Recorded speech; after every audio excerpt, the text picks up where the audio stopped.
देशाची रक्षण करण्याची जबाबदारी फक्त आर्मीची आहे का?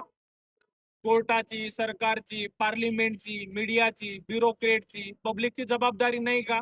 देशाचं रक्षण करायचं म्हणजे सीमेवरती जाऊन लढलंच पाहिजे असं काही आहे का? कोर्टामध्ये गेल्याच्या नंतर न्याय भेटत नाही ही जनभावना झालेली आहे. सरकारबद्दल तर न बोललेलंच बरं. पार्लिमेंटमध्ये लोकांचे प्रश्न उपस्थित केले पाहिजे. देशाच्या व्हिजन बद्दल बोललं पाहिजे. परंतु हे तिथे खाजगी आयुष्याबद्दल बोलत असतात, एकमेकावरती टीका टिप्पणी करत असतात. मीडियाला लोकशाहीचं चौथं स्तंभ म्हणलं जातं. मीडियाने सरकारला प्रश्न विचारले पाहिजे. परंतु आजची मीडिया ही विरोधकाला प्रश्न विचारते.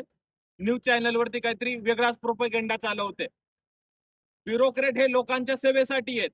परंतु आज दुर्भाग्य एवढं आहे की अधिकारी लोकांचीच पब्लिकला भीती वाटते. लाख रुपये महिन्याला कमवणारा अधिकारी 200 रुपये रोज कमवणाऱ्या एका हतबल व्यक्तीकडून लाच घेतो. आणि या सर्व वरती पब्लिक का शांत आहे समजत नाही. पब्लिक कुठेतरी अननेसेसरी विषयामध्येच अडकून आहे. आता पब्लिक अननेसेसरी विषयामध्ये अडकून आहे की अडकवल्या जाते हा वेगळा विषय.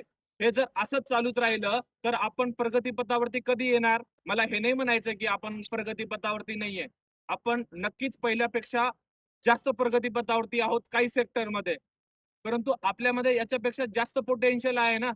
आपण आपल्या पूर्ण पोटेन्शियलचा वापर करत नाहीये. जर एक विचार करायची गोष्ट आहे, जर हे सगळं व्यवस्थित जर काम करत असेल, तर येत्या 5 वर्षामध्ये, 10 वर्षामध्ये भारत कुठे असेल याचा कधी विचार केलाय का?